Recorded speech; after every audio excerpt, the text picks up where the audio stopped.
इस दुनिया के सारे मर्द कमजोर हैं, चाहे वे रोज पागलों की तरह वर्कआउट करें, सैकड़ों ऑयस्टर्स और किडनीज खाएं, फिर भी वे दुबले, कमजोर और लड़खड़ाते हुए दिखाई देते हैं, क्योंकि वियर्ड इन्वेजन का सामना करने के लिए दुनिया की इच्छा वर्ल्ड विल रैंडमली कुछ पुरुषों को चुनती है ताकि फीमेल गोस्ट्स उनका यांग एनर्जी चूस सकें। इस वजह से हर किसी के शरीर में यिन बहुत ज्यादा और यांग बहुत कम रह जाता है। लेकिन मैं अलग था। मेरा जन्म एक प्योर यांग बॉडी के साथ हुआ था। मेरी यांग एनर्जी प्रचुर मात्रा में थी, लगभग असीमित। सभी फीमेल घोस्ट्स मुझे देखकर लार टपकाती थी। वे सिर्फ मुझे पजेस करना ही नहीं चाहती थी, बल्कि मेरे करीब आकर मुझसे बच्चे भी चाहती थी। उस पल मैं पूरी तरह से कंफ्यूज्ड था। मुझे बस इतना याद था कि मैं घर पर कल्टीवेशन कर रहा था। उसी समय पड़ोस में रहने वाली शादीशुदा महिला अजीब अजीब आवाजें निकाल रही थी। उसकी वजह से मेरा ध्यान इतना भटक गया कि मेरा कल्टीवेशन गलत हो गया और मैं मर गया। लेकिन मैंने कभी नहीं सोचा था कि मैं टाइम ट्रैवल कर जाऊंगा। उसी समय पोडियम पर खड़ी टीचर ने गंभीरता से ब्लैक बोर्ड की तरफ देखा। उसने बताया कि अगली ऑक्शन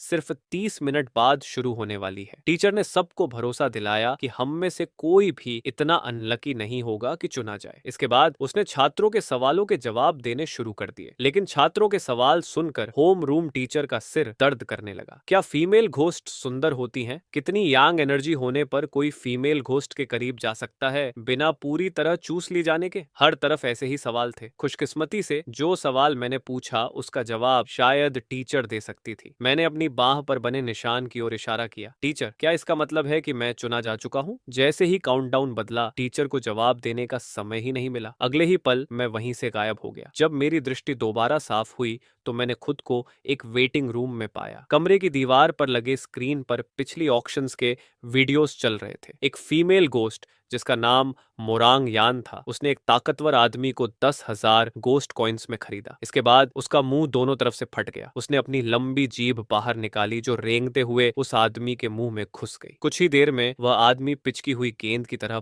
पूरी तरह सूख गया। ये देखकर मैं गहरी सोच में पड़ गया। अपने इस पतले दुबले शरीर के साथ शायद मैं तो ऑक्शन में आते ही मर जाऊंगा। फिर मैंने सोचा, क्या पिछले जन्म वाली मेरी प्योर यांग बॉडी अभी भी मेरे साथ है? इसलिए मैं कमरे के एक कोने में गया और चुपचाप अपनी टेक्निक चलाने लगा। जल्द ही मुझे सुखद आश्चर्य हुआ। मैं अपनी यांग एनर्जी को महसूस कर सकता था। मेरे शरीर का तापमान अचानक तेजी से बढ़ गया। मैंने जानबूझकर कोना चुना था ताकि किसी का ध्यान मेरी ओर न जाए। लेकिन जब मैंने आंखें खोली तो देखा कि कमरे में मौजूद हर व्यक्ति मुझे घूर रहा था, क्योंकि मेरे शरीर की गर्मी ने पूरे वेटिंग रूम को ओवन बना दिया था। भाई, क्या तू हीट में है? इतना तेज बुखार किसे होता है? क्या इसके शरीर में बहुत यांग एनर्जी है? मैंने सुना है जितनी ज्यादा यांग एनर्जी होती है, शरीर का तापमान उतना ही ज्यादा होता है। रुको, मुझे तो लगा था कि ज्यादा यांग एनर्जी होने का मतलब है कि आदमी ज्यादा देर तक टिक सकता है। सुनते सुनते चर्चा पूरी तरह भटक गई। मैंने जल्दी से सबको शांत कराया। मैं बचपन से ही कमजोर और बीमार रहा हूँ। मेरे अंदर यांग एनर्जी कैसे हो सकती है? उसी समय दरवाजा खुला। एक शीप हेडेड गोस्ट अंदर आया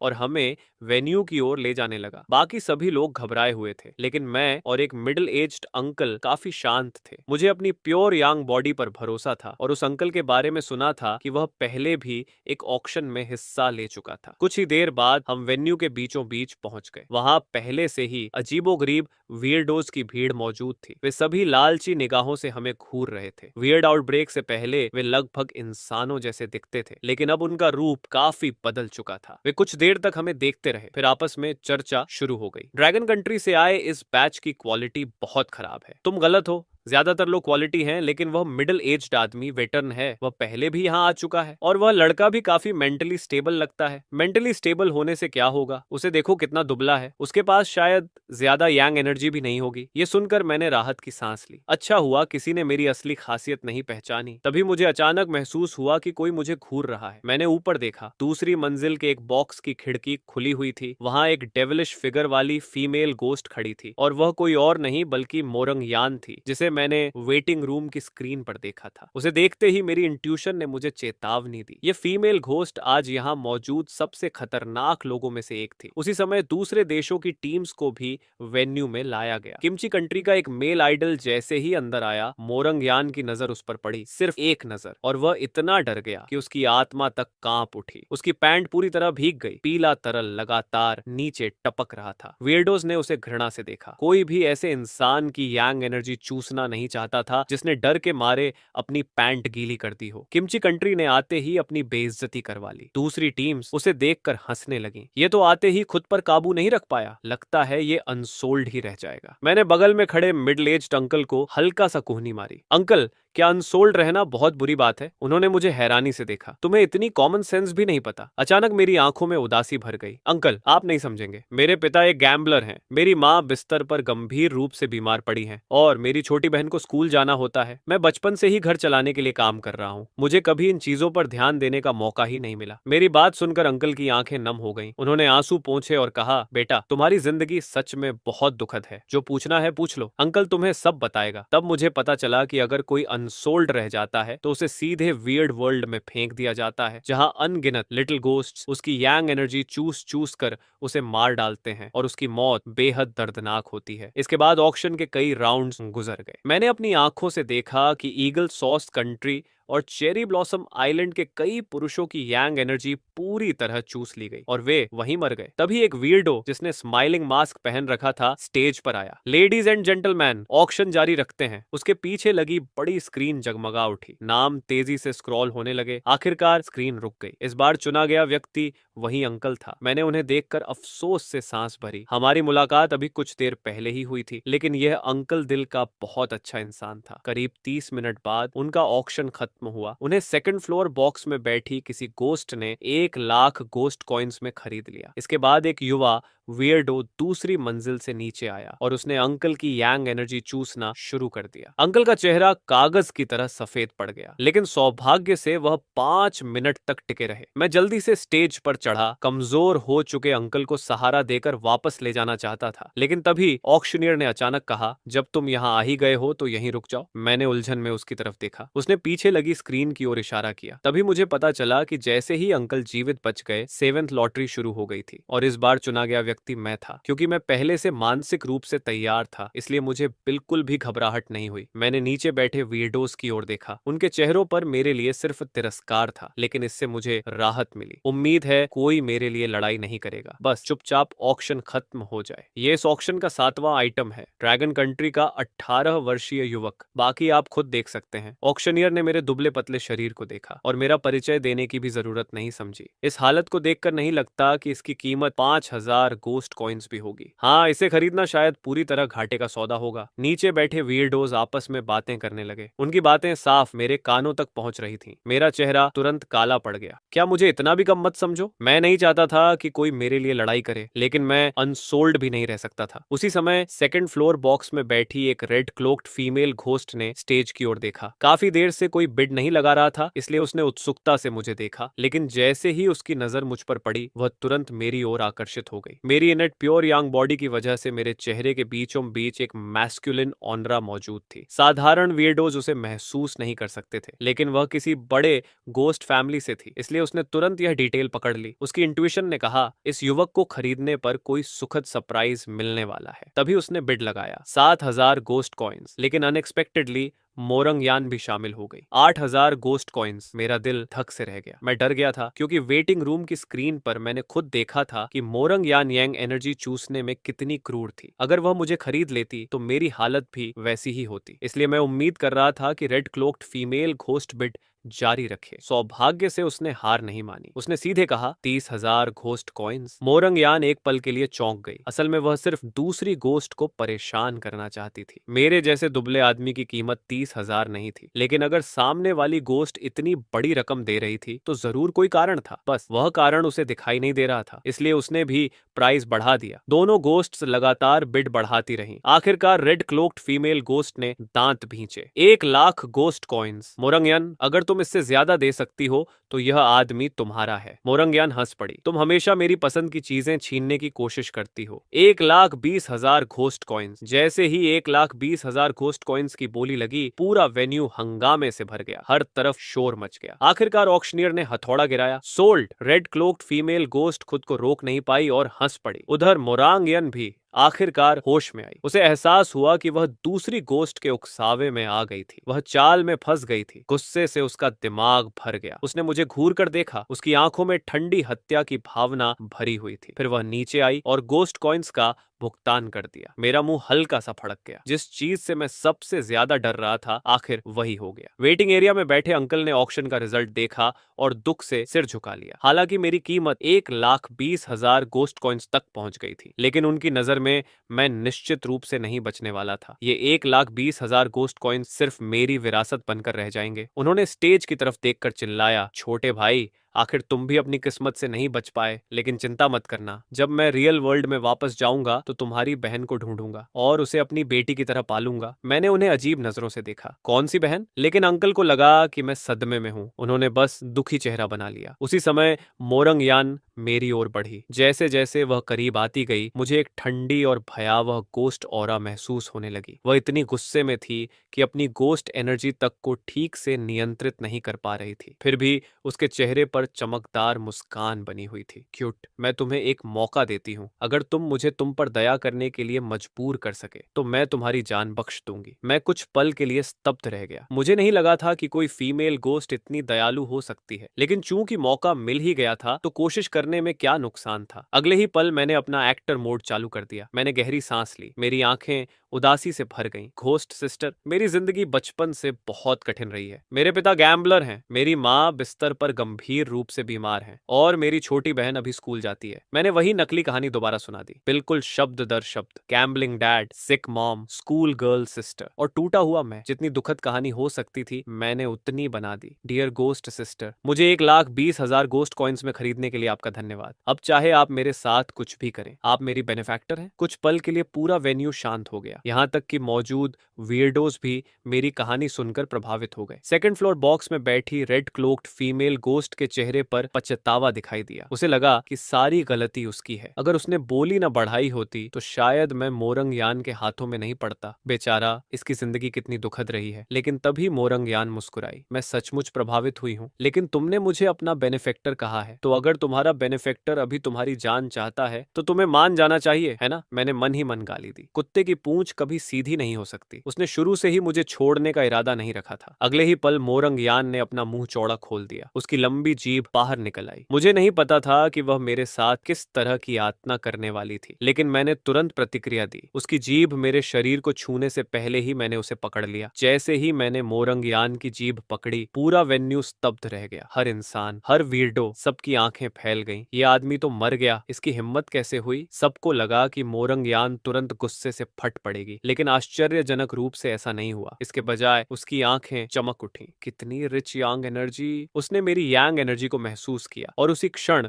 उसे समझ आ गया कि उसने जैकपॉट मार लिया है। मेरी बनाई हुई दुख भरी कहानी सुनने में लगभग 2 मिनट निकल चुके थे। अब वह और समय बर्बाद नहीं करना चाहती थी। उसने अपनी जीभ वापस भी नहीं खींची, सीधे मेरी यांग एनर्जी चूसना शुरू कर दिया। 1 मिनट बीत गया, लेकिन मुझे बिल्कुल भी असहजता महसूस नहीं हुई। मेरी इनेट प्योर यांग बॉडी सचमुच बेहद शक्तिशाली थी। फिलहाल मेरी प्योर यांग बॉडी पूरी तरह जागृत नहीं हुई थी और फिर भी मोरंग यान मेरी यांग एनर्जी खत्म नहीं कर पा रही थी। मैंने मन ही मन सोचा, अगर मैं इसे पूरी तरह एक्टिवेट कर दूं तो क्या होगा। ये सोचकर मैंने आंखें बंद कर ली और अपनी टेक्निक चलानी शुरू कर दी। मैंने अपनी टेक्निक को लगातार सर्कुलेट करना शुरू कर दिया। एक पूरा साइकिल पूरा होते ही मेरी प्योर यांग बॉडी दोबारा सक्रिय हो गई। अचानक मेरे शरीर से भयंकर गर्मी निकलने लगी। मौजूद सभी वियर्डोज ने तुरंत कुछ असामान्य महसूस किया। उनकी नजरों में मैं अब किसी इंसान की तरह नहीं, बल्कि आसमान में चमकते सूरज की तरह दिखाई दे रहा था। मैंने टेक्निक को जारी रखा, साथ ही मन 3 सेकंड गिने। मैं देखना चाहता था कि मोरंग यान की क्या प्रतिक्रिया होती है। 3, 2, 1। मैंने आंखें खोल दी और उसी क्षण मैंने मोरंग यान का चेहरा देखा। उसकी आंखें पूरी तरह फैल चुकी थीं। उसके बर्फ जैसे सफेद शरीर पर लाल दरारें उभर आई थीं। वह पूरी तरह भ्रमित दिखाई दे रही थी। क्या हो रहा है? ये यांग एनर्जी अचानक इतनी शक्तिशाली कैसे हो गई? उसके शरीर में जाने वाली यांग एनर्जी इतनी अधिक हो चुकी थी कि वह उसे पचा ही नहीं पा रही थी। उसकी त्वचा जगह जगह से फटने लगी। सिर्फ 3 सेकंड के अंदर उसने जितनी यांग एनर्जी चूस ली थी वह उसे एडवांस कराने के लिए भी काफी थी, लेकिन उसने रुकने का फैसला नहीं किया। इसके विपरीत उसने और अधिक यांग एनर्जी चूसने की कोशिश की। मैंने उसे हैरानी से देखा। क्या यह फीमेल गोस्ट पागल हो गई है? मैं समझ नहीं पा रहा था कि वह इस हालत में भी क्यों नहीं रुक रही, लेकिन मैं अपनी सोच पूरी करता उससे पहले ही मोरंग यान का शरीर फूलने लगा। उसके पूरे शरीर पर मौजूद मौजूद दरारें चमकने लगीं। वह स्पष्ट रूप से कोलैप्स होने के कगार पर थी। और फिर बूम, एक जोरदार धमाका हुआ। मोरंगयान सचमुच फट गई। पूरा ऑक्शन हाउस खामोश हो गया। सभी घोस्ट्स और वीरडोस अपनी आंखें फाड़कर उस जगह को देखने लगे जहां कुछ सेकंड पहले मोरंगयान खड़ी थी। किसी ने भी कल्पना नहीं की थी कि ऐसा कुछ हो सकता है। एक प्रतिष्ठित गोस्ट जनरल अपने परिवार का गौरव यांग एनर्जी चूसते चूसते ओवर ईट करके फट जाए। सब लोग स्तब्ध थे। मैं हमेशा सोचता था कि ओवर ईटिंग से मरना सिर्फ एक कहावत है, लेकिन आज मैंने इसे अपनी आंखों से देख लिया। दूसरी मंजिल के बॉक्स में बैठी रेड क्लोक्ड फीमेल घोस्ट भी अविश्वास में अपनी आंखें मल रही थी। इस आदमी के अंदर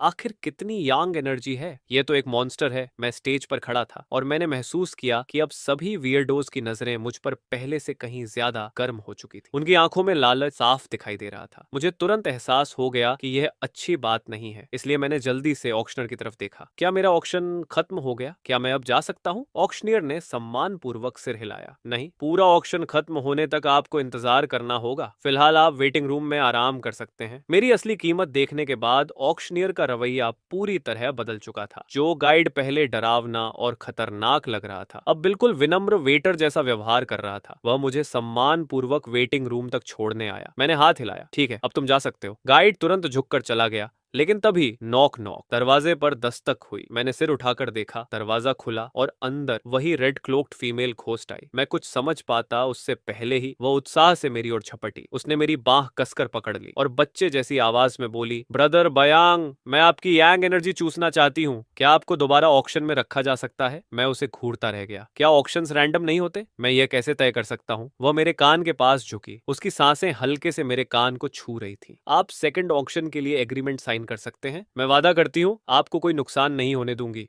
मैंने गहरी सांस ली और महसूस किया कि मेरी बाहें उसकी मुलायम पकड़ में धंस रही थीं। मैंने अनगिनत गोस्ट्स का सामना किया था। उसकी ये छोटी मोटी ट्रिक्स मुझे झुकाने के लिए काफी नहीं थी। मुझे तो उससे मिलने वाले बेनिफिट्स में ज्यादा इंटरेस्ट था। ये देखकर कि मैं थोड़ा टेम्प्टेड हुआ हूँ, रेड क्लोक्ड फीमेल गोस्ट ने तुरंत एक अग्रीमेंट निकाल लिया। अगर तुम दोबारा ऑक्शन में बिकने के लिए अग्री कर लो तो ऑक्शन हाउस तुम्हारे लिए रिडेम्पशन प्रिविलेजेस खोलेगा। तुम गोस्ट कॉइन से ऑक्शन आइटम्स एक्सचेंज कर सकोगे। यह सुनकर मेरी दिलचस्पी बढ़ गई। पहले मैं देखना चाहता हूँ कि अवेलेबल क्या क्या है। आखिर मैं इंसान हूँ। तुम्हारा ये वियर्डो वाला सामान शायद मेरे किसी काम का न हो। वह तुरंत मान गई और ऑक्शन आइटम्स की लिस्ट मुझे थमा दी। मेरी नजर रेड क्लोक सीक्रेट स्क्रॉल पर जाकर रुक गई। मैं हैरान रह गया क्योंकि इस सीक्रेट स्क्रॉल का कंटेंट उस हाफ वॉल्यूम अननेम्ड टेक्निक से बेहद मिलता जुलता था जिसकी प्रैक्टिस मैं कर रहा था। मुझे तो यहां तक महसूस हुआ कि शायद यही उस टेक्निक का दूसरा आधा हिस्सा है। इसलिए मैंने ऑक्शन में हिस्सा लेने के लिए अग्री कर लिया। रेड क्लोक्ड फीमेल गोस्ट ने मेरी बांह को कसकर पकड़ लिया। ब्रदर बायंग, मैंने खास तौर पर 5 लाख गोस्ट कॉइन्स एडवांस दिए थे सिर्फ तुम्हें पाने के लिए। ब्रदर, तुम्हें मेरा ही होना होगा। उसकी सॉफ्ट और चार्मिंग आवाज लगातार मेरे चौड़े सीने को गुदगुदा रही थी, जिससे मेरा दिल तेजी से धड़कने लगा। ये छोटी फीमेल गोस्ट फ्लर्टिंग में इतनी एक्सपर्ट क्यों है? सच में कमाल है। उसी समय ऑक्शन स्टेज पर शीप हेडेड गोस्ट ने अपना गावल घुमाया। उत्साह से चिल्लाते हुए उसने कहा, लेडीज एंड जेंटलमैन, मेरे पास एक शानदार खबर है। मिस्टर बायंग को दूसरी बार ऑक्शन किया जाएगा। जैसे ही यह खबर फैली, पूरा वेन्यू एक्साइटमेंट से फट पड़ा। धत्त, पहली बार देख रहा हूं कि किसी को लगातार 2 बार बेचा जा रहा है। इस बार तो मुझे पूरी ताकत से कंपीट करना होगा। ब्रदर, क्या सपना देख रहे हो? ये तो साफ तौर पर सेकंड फ्लोर वालों के लिए रिजर्व्ड है। तो क्या हुआ? मैं फर्स्ट फ्लोर में बैठा हूं तो कंपीट नहीं कर सकता? डूड, तुम लॉबी में बैठे हो, ज्यादा दिखावा मत करो। मैं तो तुम्हारे साथ एक ऑर्डिनरी गोस्ट की तरह रहना चाहता था, लेकिन तुम लगातार मेरा मजाक उड़ा रहे हो। क्या मतलब? धत्त भाई, ऐसे मुंह मत बनाओ। अचानक पूरा ऑक्शन हाउस अंधेरे में डूब गया। सिर्फ बीच का हिस्सा रोशनी में नहा रहा था। 4 शीप हेडेड वियर्डोज एक लेदर सोफा उठाकर अंधेरे से बाहर आए। मैं सोफा पर बैठा था, सनफ्लावर सीड्स तोड़ते हुए, सोडा पीते हुए और बड़े स्टाइल से पैर पर पैर चढ़ाकर बैठा था। ऑक्शनियर मेरे बगल में खड़ा था और एक्साइटेड जेस्चर्स करते हुए अपना पैशनेट प्रमोशन शुरू कर चुका था। अब आपके सामने है ड्रैगन कंट्री के बयांग, हैंडसम, स्वाव और बेहद चार्मिंग। उनकी यांग एनर्जी इतनी प्रचुर है कि वह चमकते हुए सूरज की तरह है। दूसरी मंजिल पर रेड क्लोक्ड फीमेल गोस्ट के पास एक एलिगेंट महिला खड़ी थी। उसने मुझे देखते ही कहा, यह लड़का काफी अच्छा है। इसकी यांग एनर्जी अभी पूरी तरह एक्टिव भी नहीं हुई है, फिर भी इसकी मौजूदगी मेरी रूह तक हिला रही है। यह सुनकर रेड क्लोक्ड फीमेल गोस्ट चौंक गई। आखिर उसकी माँ एक गोस्ट जनरल थी। अगर वह बयांग के साथ अच्छा रिलेशनशिप बना लेती तो उसे अंतहीन फायदे मिलते, और अगर उनके बीच कुछ और भी हो गया। तभी ऑक्शन आधिकारिक रूप से शुरू हो गया। ऑक्शनियर ने ऊंची आवाज में घोषणा की, starting price 1 lakh ghost coins. ये सुनते ही रेड क्लोक्ड फीमेल गोस्ट ने तुरंत बोली लगाई, 1,50,000 गोस्ट कॉइन्स। दूसरे बॉक्स में बैठा एक यंग वीरडो शांत आवाज में बोला, 2 लाख। बोली लगाने के बाद उसने जेंग यून की तरफ देखकर ताना मारा, तुम रेड क्लोक गोस्ट क्लैन से हो, फिर भी सिर्फ 1,50,000 की बोली लगा रही हो, कितनी कंजूस हो। उसकी बात पूरी भी नहीं हुई थी कि मैं ठंडी हंसी हंस पड़ा। तुम भी तो सिर्फ 50,000 ही बढ़ा रहे हो, फिर उसे कंजूस कहने की हिम्मत कैसे हुई। यंग विर्डो का चेहरा गुस्से से लाल हो गया। वह पैर पटकते हुए चिल्लाया। मैं सोफा पर आराम से बैठा रहा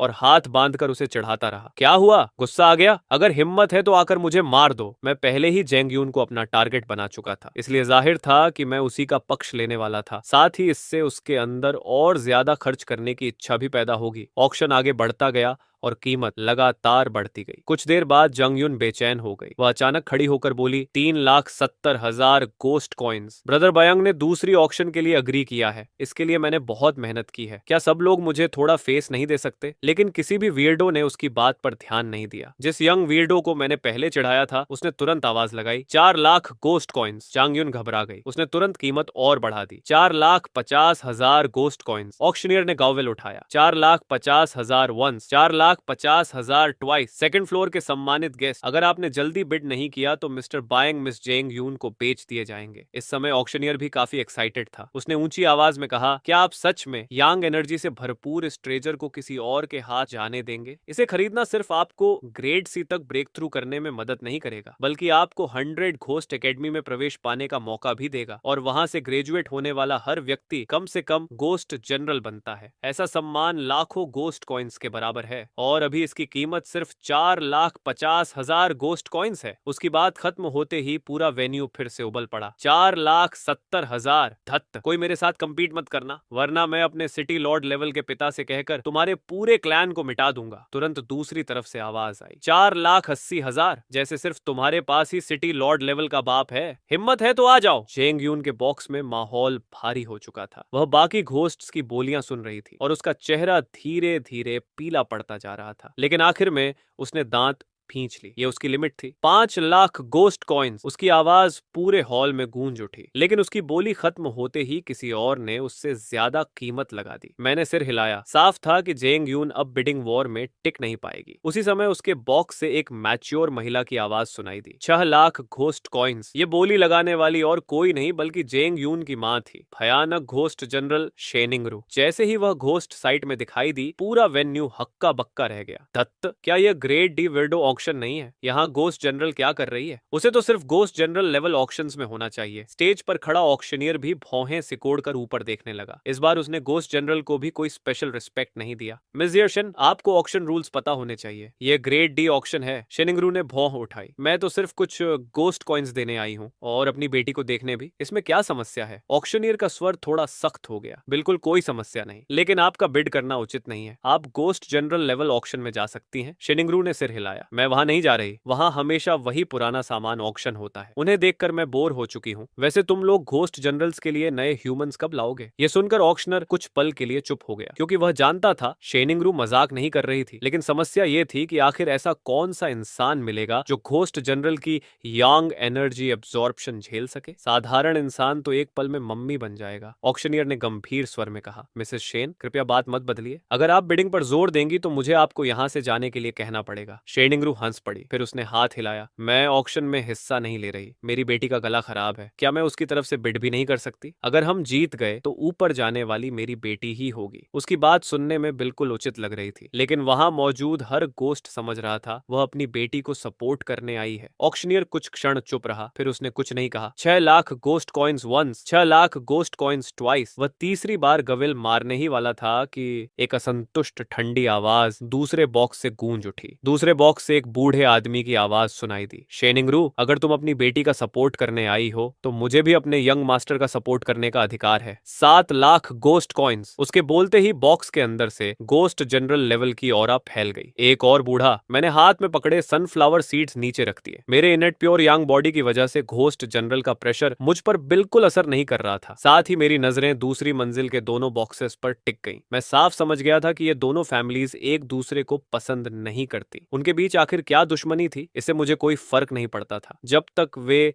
लड़ते रहेंगे मुझे फायदा मिलता रहेगा। और जैसा मैंने सोचा था ठीक वैसा ही हुआ। अगले ही पल शेनिंग्रू ने भी अपनी घोस्ट जनरल लेवल ऑनरा छोड़ दी, लेकिन उस बूढ़े सर्वेंट की ऑनरा से अलग। उसकी ऑनरा पूरी तरह मर्डरसर इंटेंट से भरी हुई थी। उसे महसूस करते ही सभी वीरडोस को ऐसा लगा जैसे वे लाशों के पहाड़ और खून के समुद्र के बीच खड़े हों। शेनिंग्रू ने कभी अकेले ही एक पूरे गोस्ट जनरल क्लैन का नरसंहार कर दिया था। उस घटना ने पूरे वीरडो वर्ल्ड को हिला दिया था और उसी दिन से उसे एक नया नाम मिला था, गॉड ऑफ मर्डर। शेनिंग्रू की आंखों में हत्या की चमक दिखाई दी। उसने ठंडी आवाज में कहा, कमीने, मैंने पहले तुम्हारे पूरे क्लेन का सफाया कर दिया था। तू सिर्फ किस्मत से बच गया था। क्या तुझे लगता है कि ग्रीन माउंटेन घोस्ट क्लेन में शामिल हो जाने के बाद मैं तुझे छू नहीं सकती? अगर मैं अभी तुझे मार भी दूं तो तुम्हारा क्लैन लीडर एक शब्द बोलने की हिम्मत नहीं करेगा। दोनों घोस्ट जनरल्स आमने सामने टकरा गए। लॉबी में बैठे वीरडोस डर के मारे बटेरों की तरह सिकुड़ गए। ऑक्शनियर भी घोस्ट जनरल की ओंदा से दबकर जमीन पर गिर पड़ा। वह मुश्किल से सिर उठाने की कोशिश कर रहा था। असल में वह मुझे प्रोटेक्ट करना चाहता था, लेकिन जैसे ही उसकी नजर स्टेज पर खड़े मुझ पर पड़ी, उसकी आंखें फैल गईं। दो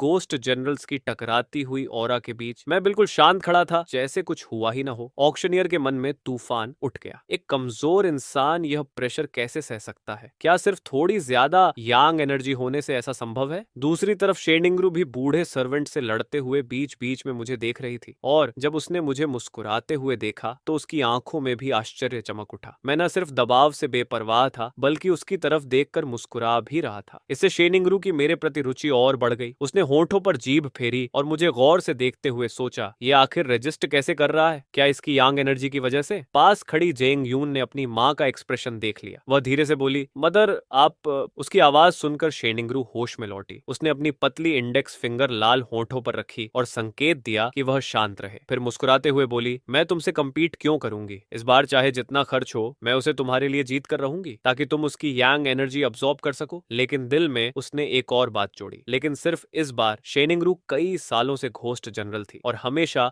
ब्रेक थ्रू का मौका ढूंढ रही थी। आज आखिरकार उसे वह मौका दिखाई दे गया था। उसकी सुंदर आंखें सिकुड़ गईं। वह अब और समय बर्बाद नहीं करना चाहती थी। अचानक उसकी ओरा कई गुना बढ़ गई। थम यंग वीरडो वाले बॉक्स में बैठा बूढ़ा सर्वेंट तुरंत हार गया। उसके मुंह से खून निकलने की आवाज पूरे वेन्यू में गूंज उठी। पुराना सर्वेंट हार चुका था। शेनिंग्रू ने अपना प्रेशर वापस ले लिया। अब जाकर ऑक्शनियर जमीन से उठ पाया। उसने जटिल नजरों से मेरी तरफ देखा, फिर दूसरी मंजिल की तरफ चिल्लाया, ऑक्शन जारी रहेगा। मिस शेन, मिस्टर यांग, मैं आपको आखिरी बार वार्निंग दे रहा हूँ। अगर आपने दोबारा ऑक्शन में इंटरफियर किया तो मैं बैकअप बुला लूंगा। शेनिंग्रू हंस पड़ी। उस हरामी ने पहले ऑरा छोड़ी थी। इतने सारे छोटे बच्चों को चोट पहुंच गई। मैं तो बस उसे सबक सिखा रही थी। ठीक है, जल्दी ऑक्शन जारी रखो। ये देखकर कि अब दोनों पक्ष शांत हो गए हैं, ऑक्शनियर ने राहत की सांस ली। फिर उसने कहा, मिस शेन, मिस्टर यांग ने अभी 7 लाख घोस्ट कॉइन्स की बोली लगाई है। अब आपकी बारी है। शेनिंग्रू के चेहरे पर अधीरता दिखाई दी। सिर्फ 7 लाख? इतना समय क्यों बर्बाद कर रहे हो? फिर उसने सीधे घोषणा कर दी, 10 लाख घोस्ट कॉइन्स। उसकी आवाज पूरे ऑक्शन हाउस में गूंज उठी और उसी क्षण हर इंसान और हर वीरडो का दिल जोर से धड़क उठा। मैंने देखा कि शेनिंग्रू मेरी तरफ एक खास नजर से देख रही थी, जैसे वह कह रही हो, देखो बायांग, मैंने तुम्हारे लिए 10 लाख घोस्ट कॉइन्स की बोली लगाई है। मैंने होंठ मोड़ ली। अगर ये बोली जंग युन ने लगाई होती तो शायद मैं संतुष्ट हो जाता, लेकिन यह एक गोस्ट जनरल थी। सिर्फ 1 मिलियन गोस्ट कॉइन्स? वह आखिर किसे कम आंक रही थी? मेरे रिएक्शन को देखकर शेनिंग्रू ने भौंक उठा दी। क्या यह लड़का सच में इतना लालची है? उसी समय मैंने हाथ उठाकर ऑक्शनियर को आवाज दी, मैं यांग एनर्जी एब्जॉर्प्शन टाइम को बढ़ाकर 10 मिनट करने के लिए अप्लाई करता हूँ, लेकिन जो भी मुझ पर बिड करेगा उसे कम से कम 2 लाख गोस्ट कॉइन्स की बोली लगानी होगी। क्या ये एक्सेप्टेबल है? ऑक्शनियर का चेहरा तुरंत अजीब हो गया, क्योंकि ऑक्शन हाउस में ऐसा कोई नियम था ही नहीं। 10 मिनट? इतनी देर तक यांग एनर्जी अब्सॉर्ब करने देना? क्या मैं बहुत ज्यादा यांग एनर्जी देना चाहता था, या फिर मुझे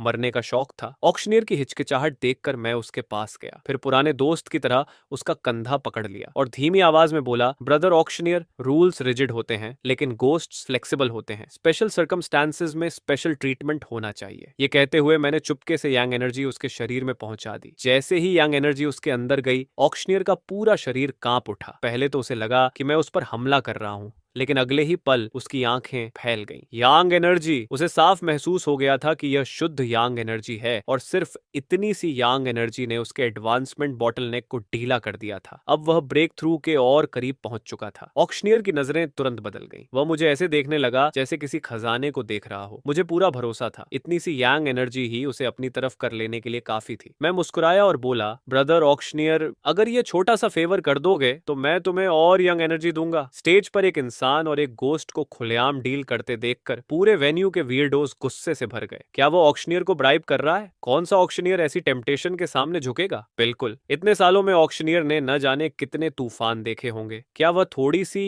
यांग एनर्जी के लिए बिक जाएगा? लेकिन मेरी बात खत्म होते ही ऑक्शनियर ने बड़े कॉन्फिडेंस से हाथ हिला दिया। फिर ऊंची आवाज में बोला, मिस्टर बायंग, इतनी फॉर्मेलिटीज की जरूरत नहीं। यांग एनर्जी महत्वपूर्ण नहीं है। आपने मुझे ब्रदर कहा है तो मैं ये फेवर जरूर करूंगा। पूरा लॉबी एकदम शांत हो गया। कुछ क्षण तक किसी के मुंह से आवाज नहीं निकली। फिर एक वियर्डो गुस्से से खड़ा हो गया। उसने कांपती उंगली से हमारी तरफ इशारा किया। तुम ऑक्शनियर हो और खुलेआम ब्राइब ले रहे हो। मैं तुम्हारी शिकायत करूंगा। ऑक्शनियर की भौहें सिकुड़ गईं। उसने बिना कुछ कहे उंगलियां चटकाई। स्नैप! अगले ही पल वह वियर्डो सीधे ऑक्शन हाउस से बाहर फेंक दिया गया। ऑक्शनियर ने घमंड से कहा, किसी भी वियर्डो ऑक्शन के रूल्स में यह नहीं लिखा कि ऑक्शनियर ब्राइब नहीं ले सकता। तो शिकायत करके क्या हासिल कर लोगे? फिर वह मुस्कुराया। हाँ, लेकिन एक नियम जरूर है। ऑडियंस में बैठा कोई गेस्ट ऑक्शनर पर हमला नहीं कर सकता। यही इफेक्ट मैं चाहता था। मैं हंस पड़ा। आओ ब्रदर, थोड़ी और यांग एनर्जी लो। इन अंधे लोगों की बातों पर ध्यान मत दो। फिर मैंने अपनी टेक्निक सर्कुलेट की और उससे भी ज्यादा यांग एनर्जी ऑक्शनियर के शरीर में भेज दी। जैसे ही मेरा प्योर यांग बॉडी एक्टिवेट हुआ, पूरा वेन्यू पागल हो गया। सभी वियर्डोज की आंखें लाल हो उठी क्योंकि उस समय मेरी यांग एनर्जी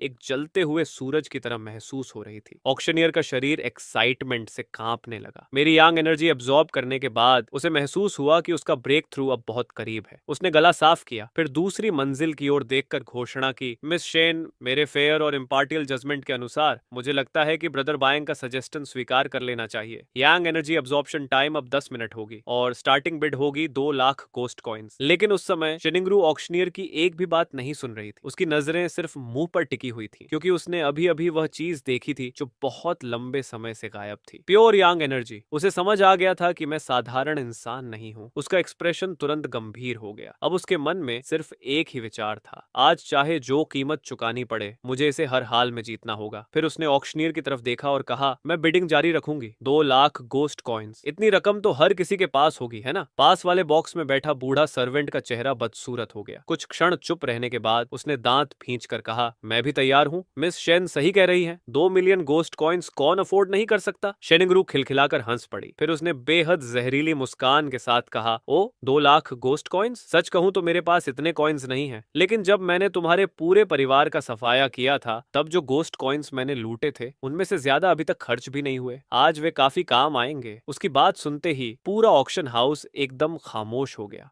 वहां मौजूद गोस्ट चुपचाप शिकायत कर रहा था। सच में वह यह बात कहने की हिम्मत भी कर रही है। किसी के पूरे परिवार को खत्म करके उसके मुंह पर ही यह बात कहना, यह तो किसी को मारकर उसकी आत्मा तक तोड़ देने जैसा था। क्या उसे डर नहीं था कि यह बूढ़ा सर्वेंट उससे जान की बाजी लगाकर लड़ पड़ेगा? बॉक्स में बैठा बूढ़ा सर्वेंट इतना गुस्से में था कि उसने खून उगल दिया, लेकिन शेनिंग्रो ने उसकी बिल्कुल परवाह नहीं की। उसने अपना प्लेकार्ड उठाया और सीधे बिड लगा दी। दोनों के बीच एक भयंकर बिडिंग वॉर शुरू हो गई। तभी अचानक एक अजीब आवाज सुनाई दी। एक तीसरा गोस्ट जनरल भी इस लड़ाई में शामिल हो चुका था। मुझे तुरंत लगा कि कुछ गड़बड़ है, इसलिए मैंने ऊपर बॉक्स की ओर देखा। वहां एक मध्यम आयु का मेल घोस्ट मुझे घूर रहा था। उसकी आंखें खून से भरी हुई थीं और वह बेहद डरावना लग रहा था। मैंने भौहें सिकोड़ ली। ये कौन है? ऐसा लग रहा है जैसे मुझे पूरा निगल जाना चाहता हो। ओ वो! पास खड़े घोस्ट ने कहा। वह मुरमफंग है, मुयान का पिता, वही जिसे तुमने उड़ा दिया था। अभी अभी पहुंचा है। अपनी बेटी की मौत की खबर सुनने के बाद वह सीधे यहाँ चला आया था। मैंने शांत भाव से ऑक्शनियर की ओर देखकर कहा, ब्रोदर ऑक्शनियर, मुझे लगता है कि यह मुझे मारना चाहता है। ऑक्शनियर कुछ क्षण चुप रहा। मैं भी यही देख सकता हूँ। फिर उसने नाराजगी से अपना गैवल मेज पर पटका। ऊपर वाले सर, कृपया शांत हो जाइए। आप हमारे ऑक्शन हाउस के डिस्टिंग्विश्ड पार्टनर को डरा रहे हैं और यह ग्रेड डी ऑक्शन है। आप एक गोस्ट जनरल होकर ग्रेड डी वीरडोज के साथ बिडिंग करने की हिम्मत कैसे कर रहे हैं? मूरंगफांग ने तुरंत बगल वाले बॉक्स की ओर उंगली दिखाई। अपनी आंखें खोलकर देखो। उन दोनों बिडर्स को देख रहे हो? उनमें से कौन ग्रेड डी है? फिर उसने मेरी ओर इशारा किया। मैंने गोस्ट जनरल लेवल ऑक्शंस में लाखों गोस्ट कॉइन्स खर्च किए हैं। क्या मेरी हैसियत एक इंसान से भी कम है? वार्निंग मिलने के बावजूद उसने बात मानने की बजाय और भी ज्यादा अपमानजनक बातें कहनी शुरू कर दी। ऑक्शनियर ने गुस्से में गवल मेज पर दे मारा। फिर उसने अपनी इमेज की परवाह के बिना जोर से गालियां देना शुरू कर दिया। तुम बूढ़े हरामजादे, मैं तुम्हें इज्जत दे रहा हूँ, है ना? तो क्या हुआ अगर तुमने लाखों खर्च किए हैं? मिस्टर बायंग की कीमत अब तुम्हारी जान से भी ज्यादा है। यह सुनकर मैं बेहद संतुष्ट हुआ। ऑक्शनियर की रिएक्शन बिल्कुल परफेक्ट थी। मैंने उसे जो थोड़ी यांग एनर्जी दी थी वह बिल्कुल बेकार नहीं गई थी। मैंने चुपके से उसे और यांग एनर्जी ट्रांसफर कर दी। तुरंत उसकी आंखें चौड़ी हो गईं। उसके लिए इतनी सी यांग एनर्जी के बदले एक गोस्ट जनरल को नाराज करना पूरी तरह वर्थ इट था। वह और भी ऊंची आवाज में बोला, मिस्टर बायंग, चिंता मत कीजिए, जल्द ही एक गोस्ट जनरल लेवल एक्सपर्ट आपकी सुरक्षा के लिए यहाँ पहुंच जाएगा। ये सुनते ही मू रंगफंग का मन किया कि वह तुरंत नीचे कूदकर हम दोनों को मार डाले। ये गोस्ट्स के लिए बहुत बड़ा अपमान था। लेकिन फिर उसने बगल वाले बॉक्स में बैठी शेन जिंगरो के बारे में सोचा। उसका उस इंसान के प्रति रवैया कुछ अलग ही था। ऐसा लग रहा था कि अपनी बेटी का बदला लेने का एकमात्र तरीका ऑक्शन में बायंग को जीतना ही था, इसलिए वह जल्दबाजी नहीं कर सकता था। आवेग शैतान होता है। मुरन फेंग ने गहरी सांस ली और खुद को जबरदस्ती शांत किया। वह फिर से बिड लगाने ही वाला था कि उसने देखा मैं उसे उकसाने वाले अंदाज में देख रहा था और अपनी मिडिल फिंगर दिखा रहा था। उसी समय ऑक्शन हाउस के बॉडीगार्ड्स वहां पहुंच गए। गोस्ट जनरल लेवल की बॉडीगार्ड मेरे पीछे खड़ी थी, इसलिए मेरा घमंड और भी बढ़ गया। मैंने तुरंत दूसरी मिडिल फिंगर भी उठाकर मू रंगफांग को दिखा दी। मू रंगफांग का चेहरा गुस्से से विकृत हो गया। एक तुच्छ चींटी बार बार मुझे प्रोवोक करने की हिम्मत कर रही है। क्या तुम्हें सच में लगता है कि मैं तुम्हें मारने की हिम्मत नहीं करूंगा?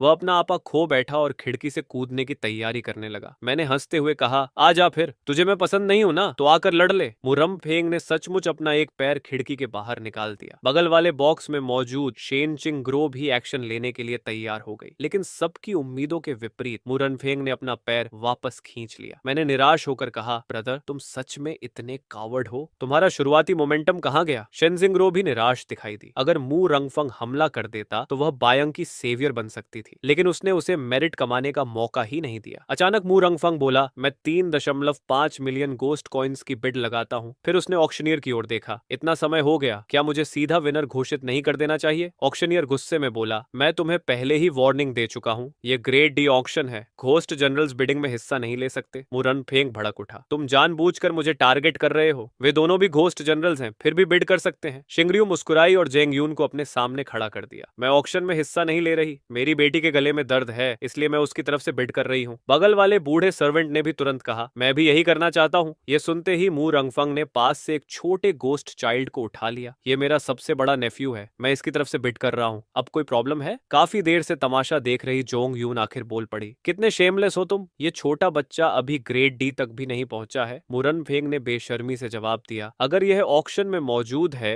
तो इसे बिड करने का अधिकार है। अब ऑक्शनियर के पास कोई बहाना नहीं बचा। उसे मजबूर होकर मू रंगफंग को बिडिंग जारी रखने की अनुमति देनी पड़ी। अब तीनों गोस्ट जनरल्स के बीच बिडिंग शुरू हो गई। 3.6 million ghost coins, 3.7 million ghost coins, 4 million. Clan head होने के नाते मू रंगफंग के पास गोस्ट कॉइन्स की कोई कमी नहीं थी। अपनी बेटी का बदला लेने और मुझे जीतने के लिए वह हर बार कई लाख गोस्ट कॉइन्स बढ़ा रहा था। लेकिन तभी मैंने अचानक चाल चली। मैं बॉक्स के नीचे जाकर खड़ा हो गया, फिर खिड़की के पास खड़ी शाइनिंग ग्रू की आंखों में सीधे देखने लगा। कुछ सेकंड तक हम दोनों एक दूसरे को देखते रहे, फिर मेरे होठों पर हल्की मुस्कान उभरी। मैडम, अगर यही चलता रहा तो मुझे वह थक जीत जाएगा। आप नहीं चाहेंगी कि आपकी बेटी ब्रेक थ्रू करने का मौका खो दे, है ना? मेरे शब्द सीधे शेनजिंग के मन में गूंज उठे। उसकी आंखें तुरंत दृढ़ हो गईं। उसने दांत भींच ली और मन ही मन फैसला कर लिया, नहीं, कोई भी बायंग को मुझसे नहीं छीन सकता। 5 मिलियन गोस्ट कॉइन्स। बगल वाले बूढ़े सर्वेंट के होंठ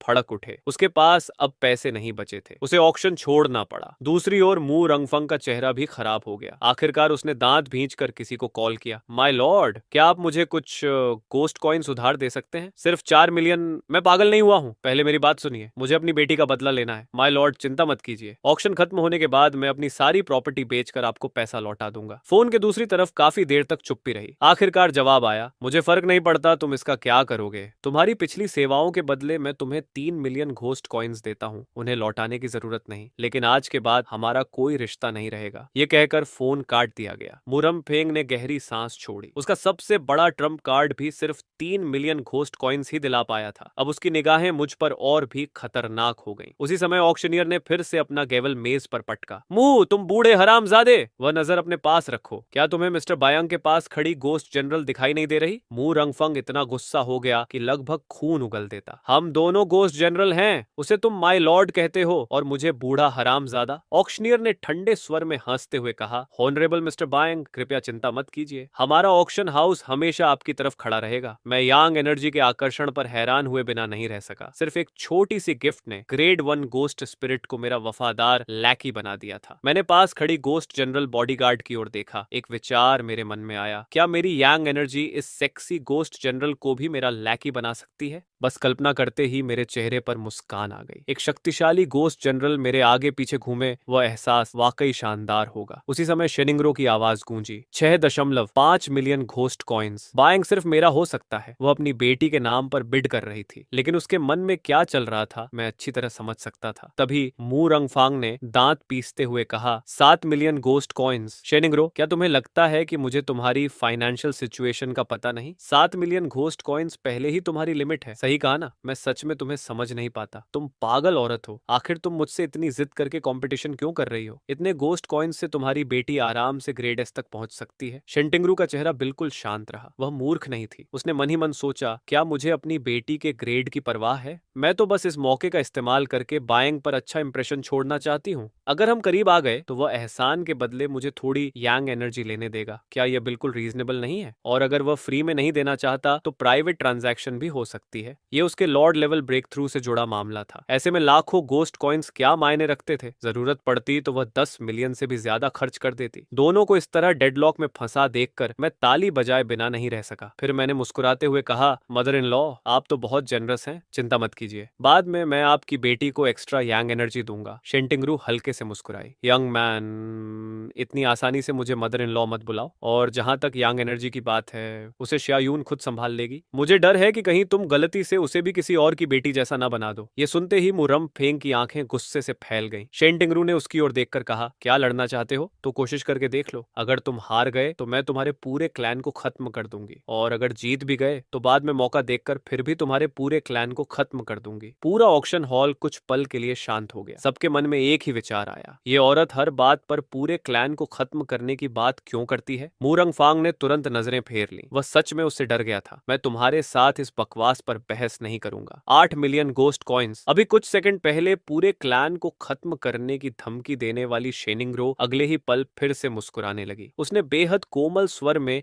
मेरी ओर देखकर कहा, बायांग, डरना मत। जब तक मैं यहाँ हूँ आज तुम सिर्फ मेरी बेटी के रहोगे। मैंने बस सिर हिला दिया, कुछ नहीं कहा, लेकिन मन ही मन हंसा। तुम्हारी बेटी? क्या तुम्हें लगता है मैं अंधा हूँ? मुझे पाने की तुम्हारी इच्छा तो तुम्हारे चेहरे पर साफ लिखी हुई है, लेकिन अभी मेरे पास रेड क्लॉक सीक्रेट स्क्रॉल नहीं था, इसलिए मैं किसी घोस्ट जनरल को अपनी यांग एनर्जी चूसने देने की हिम्मत नहीं कर सकता था। अननेम्ड टेक्निक अभी सिर्फ 2 साइकिल्स तक ही चल सकती थी। मुझे नहीं पता था कि मैं गोस्ट जनरल की सक्शन झेल भी पाऊंगा या नहीं। उसी समय मु रंगफांग ने लगभग गरजते हुए कहा, 9 मिलियन गोस्ट कॉइन्स। ये कीमत बोलने के बाद वह जोर जोर से सांस लेने लगा। उसके पास अब एक भी गोस्ट कॉइन नहीं बचा था। वह उम्मीद कर रहा था कि शेनिंग्रो ब्लफ कर रही होगी, लेकिन रियलिटी हमेशा की तरह बेरहम थी। शेनिंग्रो ने उसका चेहरा देखा और तुरंत समझ गई कि उसके पैसे खत्म हो चुके हैं। फिर उसने एक साधारण सा वाक्य कहा जो सीधे मु रंगफंग की सैनिटी तोड़ देने वाला था, 9.1 मिलियन गोस्ट कॉइन्स। उसी समय ऑक्शन में फीमेल गोस्ट जांग युन ने आखिरकार मुझे जीत लिया। उसे 10 मिनट तक मेरी यांग एनर्जी लेने का अधिकार मिल गया था। वह शर्माते हुए मेरे पास आई। ब्रदर बायांग, मैं शुरू करूं? मैंने सिर हिलाया, लेकिन उसके शुरू करने से पहले ही मैंने अचानक उसका हाथ पकड़ लिया। ये पहली बार था जब मैं किसी फीमेल गोस्ट का हाथ पकड़ रहा था। उसका हाथ ठंडा, मुलायम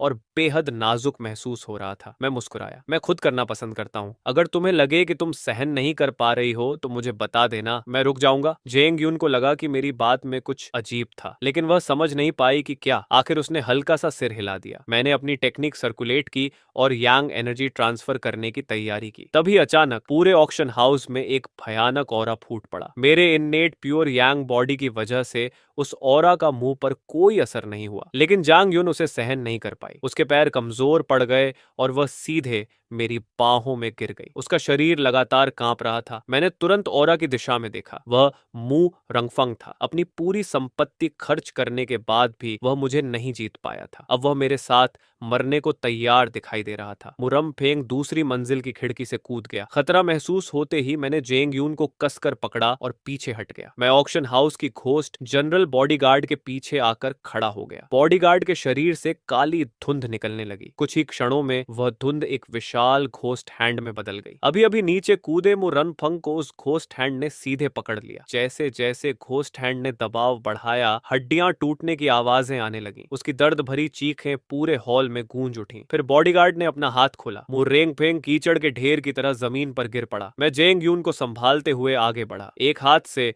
उसके बाल पकड़कर उसे ऊपर उठाया। क्या हुआ बूढ़े हरामजादे, अभी तो बहुत अकड़ दिखा रहे थे, अब बोल क्यों नहीं रहे? मैंने टेक्निक एक्टिवेट की और प्योर यांग बॉडी की शक्ति के साथ उसे एक जोरदार थप्पड़ मार दिया। उसके चेहरे से जलने जैसी आवाज आई, लेकिन फिर भी वह कोई जवाब नहीं दे पाया। मैंने ध्यान से उसे देखा, फिर बॉडीगार्ड की ओर मुड़कर कहा, यह बूढ़ा तो लगता है मर गया। घोस्ट जनरल बॉडीगार्ड का चेहरा बदल गया। उसका उसे मारने का इरादा नहीं था, वह सिर्फ उसकी सारी हड्डियां तोड़कर उसे लड़ने लायक नहीं छोड़ना चाहती थी। उसी समय जेंग यून की मां जल्दी जल्दी वहां पहुंची। उसने झुककर मुरम फेंग की जांच की। कुछ पल बाद उसके चेहरे पर हैरानी और डर दोनों दिखाई दिए। मू रंगफंग सचमुच मर चुका था। इतना ही नहीं, उसके शरीर की त्वचा लाल औरा के प्रभाव में धीरे धीरे पिघल रही थी। वह स्तब्ध रह गई। वियर्डो ऑक्शन की स्थापना के बाद से आज तक कोई भी इंसान किसी वियर्डो को नुकसान नहीं पहुंचा पाया था, लेकिन अब पहला ऐसा इंसान सामने आ चुका था जो वियर्डोस को घायल कर सकता था। बॉडीगार्ड ने तुरंत लोगों को मू रंगफांग की लाश हटाने का आदेश दिया। फिर उसने मेरी बाह पकड़े खड़ी जेंग यून की ओर देखा।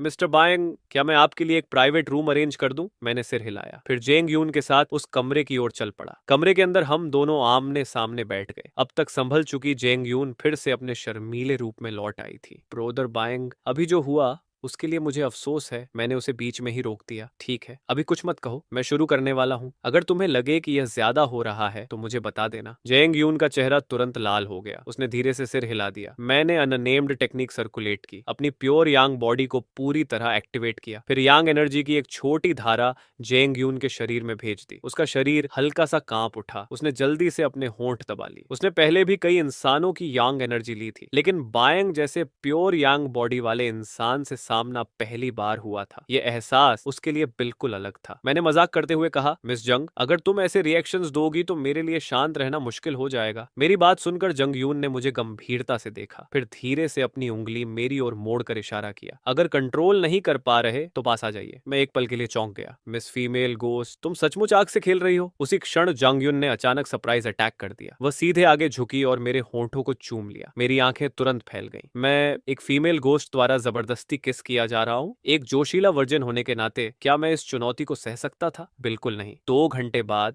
मैं कमरे में पालथी मारकर ध्यान की मुद्रा में बैठा था। जेंग यून के साथ लंबे समय तक कल्चरेशन करने के बाद मेरे शरीर में सूक्ष्म बदलाव आने लगे थे। पहले मैं एक ऐसे कंटेनर की तरह था जिसके अंदर यांग एनर्जी भरी हुई थी। मैं और यांग एनर्जी अलग अलग अस्तित्व थे, लेकिन अब यांग एनर्जी धीरे धीरे मेरे शरीर के साथ मर्ज होने लगी थी। मैंने आश्चर्य से जीभ क्लिक की। क्या यह वही लेजेंडरी डुअल कल्चरेशन है? मुझे सच में उम्मीद नहीं थी कि मेरी अननेम्ड टेक्निक का उपयोग इस तरह भी किया जा सकता है। तभी जेंग यून की कोमल आवाज सुनाई दी। ब्रोदर बायंग, मैंने उसकी ओर देखा। पहले वह एक नाजुक पौधे की तरह थी, लेकिन मेरी यांग एनर्जी से नॉरिश होने के बाद उसकी ताकत तेजी से बढ़ चुकी थी। उसका रैंक भी सफलता पूर्वक बढ़ गया था। अगर उसका शरीर और अधिक सहन कर सकता तो शायद वह और यांग एनर्जी चाहती। इस पूरे अनुभव के बाद जेंग यून का व्यवहार मेरे प्रति साफ तौर पर बदल गया था। वह पहले से कहीं अधिक मुझ पर निर्भर हो गई थी। मैं जो भी कहता वह आज्ञाकारी रूप से मान लेती, मानो मेरी हर बात सुनने के लिए तैयार हो। मैं मुस्कुराया। भविष्य में मैं तुम्हारे साथ अच्छा व्यवहार करूंगा। जेंग यून ने बिना किसी संदेह के जवाब दिया, मुझे आप पर विश्वास है हस्बैंड। मैं आपकी मदद करूंगी ताकि आप फैमिली इनहेरिट कर सकें। मेरे हस्बैंड जरूर सफल होंगे। मैं मन ही मन आह भर कर रह गया। लव ब्रेन वाले लोग सच में आसानी से धोखा खा जाते हैं। मैं जो भी बड़ी बड़ी बातें करता वह उन पर बिना शर्त विश्वास कर लेती। असल में फैमिली इनहेरिट करने के लिए उसे कम से कम सिटी लॉर्ड लेवल की ताकत चाहिए थी, और सच कहूं तो मुझे खुद भी नहीं पता था कि मैं वहां तक पहुंच पाऊंगा या नहीं। लेकिन रेड क्लॉ घोस्ट क्लैन की संपत्ति के बारे में सोचकर मेरे मन में एक विचार आया। दुनिया में कुछ भी असंभव नहीं है। अगर इंसान ठान ले तो सब कुछ हासिल कर सकता है। मैंने मुस्कुराते हुए जेंग यून के सिर पर हाथ फेरा। शाओ यू, जब तुम फैमिली इनहेरिट कर लोगी तब अपना मन नहीं बदलोगी ना? तब भी सिर्फ मुझे ही पसंद करोगी, है ना? जेंग यून ने बिना झिझक सिर हिला दिया। हाँ, मैं मुस्कुराया। अच्छा, तो अब से हम एक फैमिली हैं। मेरे लिए तुम्हारी फैमिली को मैनेज करने में मदद करना कोई बड़ी बात तो नहीं है ना? जोंग यू ने सिर हिलाया। बिल्कुल नहीं। तो फिर तुम्हारे फैमिली की प्रॉपर्टी पति पत्नी होने के नाते हमारी कॉमन प्रॉपर्टी होगी। जावून ने सिर हिलाया। ठीक है। मैंने तुरंत टॉपिक बदल दिया। क्या ही मासूम छोटी फीमेल गोस्ट है। अगर मैं और बात करता तो मुझे खुद पर ही गिल्टी महसूस होने लगता। मैंने जंग यून के कपड़े ठीक करने में उसकी मदद की, फिर दरवाजा खोला और बाहर निकल गया। लेकिन बाहर का नजारा देखकर मैं थोड़ा चौंक गया। बाहर घोस्ट्स का एक ग्रुप खड़ा था और सबके चेहरों पर मीनिंगफुल स्माइल थी। एक अकेला आदमी और एक अकेली गोस्ट 2 घंटे तक एक कमरे में साथ रहे तो कोई भी यह नहीं मानेगा कि कुछ नहीं हुआ, कुत्ता भी नहीं। उसी समय ऑक्शनियर मेरे पास आया और दोनों हाथों से सम्मान पूर्वक एक कार्ड मुझे सौंप दिया। उसमें ऑक्शन से कमाए गए गोस्ट कॉइन्स थे। फिर उसने इनवाइट करने का जेस्चर किया। मिस्टर बायंग, कृपया मेरे साथ ऑक्शन आइटम स्टोरेज रूम तक चलिए। अंदर रखी किसी भी आइटम को आप फ्री में चुन सकते हैं। आपको कुछ भी पे करने की जरूरत नहीं है। मैं थोड़ा हैरान रह गया। पहले तो मुझे लगा था कि पेमेंट करनी पड़ेगी, लेकिन अब सब फ्री था। स्टोरेज रूम में प्रवेश करते ही मेरी नजर तुरंत रेड क्लोक सीक्रेट स्क्रॉल पर टिक गई। मैं इसी को एक्सचेंज करूंगा। मैं ऑक्शन आइटम लिस्ट पहले ही देख चुका था और बाकी किसी चीज में मेरी कोई इंटरेस्ट नहीं थी। मैंने रेड क्लोक सीक्रेट स्क्रोल हाथ में उठाया। ये पीले रंग की पुरानी एनिमल स्किन थी जिस पर कुछ ऐसे रून्स बने हुए थे जिन्हें मैं समझ नहीं पा रहा था। ऊपर से देखने पर इसमें कुछ भी खास नहीं लगता था। मुझे टीवी ड्रामास की प्लॉट याद आ गई। अक्सर ट्रेजर्स को एक्टिवेट करने का कोई स्पेशल मेथड होता है, तो क्यों ना यांग एनर्जी इंजेक्ट करके देखा जाए। मैंने तुरंत टेक्निक सर्कुलेट की और यांग एनर्जी अपनी हथेली में इकट्ठा कर ली। अगले ही पल सीक्रेट स्क्रोल लाल रोशनी से चमक उठा। उस पर बने रून्स गायब हो गए। उनकी जगह चाइनीज कैरेक्टर्स दिखाई देने लगे। Cultivate the fiery body, refine the soul heart. मैंने जल्दी जल्दी उन कैरेक्टर्स को पढ़ा और मेरे चेहरे की खुशी बढ़ती चली गई। ये तो अननेम्ड टेक्निक का कंटिन्यूएशन है, लेकिन जल्द ही मैंने एक और बात नोटिस की। यह सीक्रेट स्क्रॉल भी कंप्लीट नहीं था। यह भी केवल एक फ्रैगमेंट था। मुझे याद आया कि रेड क्लॉक घोस्ट क्लैन के पास और भी सीक्रेट स्क्रॉल मौजूद हैं। संभव है कि बाकी कंटेंट उन्हीं में हो। मैंने स्क्रॉल को पॉकेट में रख लिया और बाहर जाने की तैयारी की, लेकिन ऑक्शनियर ने जल्दी से मुझे रोक लिया। मिस्टर बायंग, आपके प्रति सम्मान दिखाने के लिए ऑक्शन हाउस आपको कुछ सेल्फ डिफेंस आइटम्स गिफ्ट करना चाहता है। जरा इसे देखिए। उसने एक आइटम निकाली। इसे एक 100 साल पहले डेंशिया से पीड़ित एक घोस्ट जनरल ने फोर्ज किया था, क्योंकि इसे एक्टिवेट करने के लिए यांग एनर्जी चाहिए। मुझे लगता है ये आपके लिए परफेक्ट है। इसके बाद ऑक्शनियर ने लगातार कई आइटम्स निकाली और हर एक बेहद वैल्यूएबल लग रही थी। वे मुझ पर जरूरत से ज्यादा फेवर कर रहे थे, और जब कोई इतना फेवर करे तो उसके पीछे कोई मोटिव जरूर होता है। मैंने सारी आइटम्स लेने के बाद पूछा, सीधे सीधे बताओ, पहले फ्री एक्सचेंज, अब फ्री ट्रेजर्स। ऑक्शन हाउस मुझसे आखिर चाहता क्या है? ऑक्शनियर ने राहत की सांस ली। वह सोच ही रहा था कि बात कैसे शुरू करे ताकि मैं मना न कर दूं, लेकिन मैंने खुद ही मुद्दा उठा दिया। उसने तुरंत कहा, ऑक्शन हाउस की वास्तव में एक छोटी सी रिक्वेस्ट है। ऑक्शनियर ने धीरे से कहा, ऑक्शन हाउस की वास्तव में एक छोटी सी रिक्वेस्ट है। 5 दिन बाद H100 घोस्ट एकेडमी में एक इंटरनल ऑक्शन होने वाली है। प्रिंसिपल खुद हमारे पास आए थे। वह आपको ऑक्शन आइटम के रूप में इनवाइट करना चाहते हैं। अब मुझे पूरी बात समझ आ गई। वे मेरे शरीर और यांग एनर्जी पर नजर लगाए बैठे थे। ऑक्शनियर ने एक टैबलेट निकाली और मुझे दिखाई। प्रिंसिपल ने कहा है कि अगर आप ऑक्शन में पार्टिसिपेट करते हैं तो एकेडमी के ट्रेजर वॉल्ट में रखी किसी भी आइटम को फ्री में चुनकर ले जा सकते हैं। मैंने टैबलेट पर नजर डाली। कुछ देर देखने के बाद मेरी नजर एक सन पेंटिंग पर जाकर रुक गई। उस सन पेंटिंग के नीचे डेंस रन्स दर्ज थे, और हैरानी की बात यह थी कि वे runes red clock secret scroll पर बने रन्स से काफी मिलते जुलते थे। मेरी आंखें चमक उठी। क्या यह भी टेक्निक का कोई हिस्सा हो सकता है? मेरे लिए इससे ज्यादा अट्रैक्टिव और कुछ नहीं था, इसलिए मैंने बिना देर किए तुरंत अग्री कर लिया। ऑक्शन खत्म होने के बाद ऑक्शनियर खास तौर पर मुझसे मिलने आया। मिस्टर बायंग, ऑक्शन समाप्त हो चुकी है। क्या आप ड्रैगन कंट्री टीम के साथ वापस जाना चाहेंगे या फिर वियर्डो वर्ल्ड में रुकना चाहेंगे? अगर कोई और इंसान होता तो वह कभी यह सवाल नहीं पूछता। आखिर एक ह्यूमन के लिए ऑक्शन से जिंदा बचकर निकलना ही किसी मिरेकल से कम नहीं था। ऐसे में कौन रुकना चाहेगा? लेकिन बायंग अलग था। वह फीमेल गोस्ट्स तक को नहीं छोड़ता था। अब जबकि जांग युन और उसकी मदर दोनों यहाँ थीं, ऑक्शनियर को पहले मेरी राय पूछनी ही थी। मैंने तुरंत जवाब नहीं दिया। पहले पूछा, ड्रैगन कंट्री टीम कैसी है? ऑक्शनियर मुस्कुराया, चिंता मत कीजिए, सभी वियर्डोज आपकी बहुत रिस्पेक्ट करते हैं, इसलिए उन्होंने अंकल लॉन्ग का बहुत ध्यान रखा। उन्होंने केवल थोड़ी सी यांग एनर्जी अब्सॉर्ब की, कोई कैजुअलिटी नहीं हुई। मैंने तिरस्कार से होंठ मोड़ लिए। रिस्पेक्ट? ये रिस्पेक्ट नहीं थी, ये फियर था। आखिर उन्होंने अपनी आंखों से देखा था कि मैंने एक गोस्ट जनरल को थप्पड़ मारकर खत्म कर दिया था। मैंने जांग युन की उम्मीद भरी आंखों की तरफ देखा और हल्का सा मुस्कुराया। मैं वियर्डो वर्ल्ड में ही रुकूंगा। मेरे पास क्यूट और ओबीडियंट जैंग युन थी, चार्मिंग मदर इन लॉ शेनिंग्रू थी और dedicated lolly ghost general bodyguard भी थी। इतना साफ डिफरेंस होने के बाद भी अगर कोई वापस जाता तो वह सच में फूल होता। 100 गोस्ट एकेडमी ऑक्शन शुरू होने से पहले मैं जैंग युन और उसकी मदर के साथ रेड क्लो गोस्ट क्लैन वापस लौट गया। लोली गोस्ट जनरल भी जाने को तैयार नहीं थी। उसने कहा कि जब तक मैं वियर्डो वर्ल्ड नहीं छोड़ता, उसका मिशन मुझे पर्सनली प्रोटेक्ट करना है। वह हर समय मेरे साथ रहेगी। रेड क्लोक गोस्ट क्लैन का सिटी बेहद विशाल था। जैंग युन मेरा हाथ पकड़कर हर जगह घुमा रही थी, जबकि लोली गोस्ट जनरल चुपचाप हमारे पीछे चल रही थी। उसका चेहरा धीरे धीरे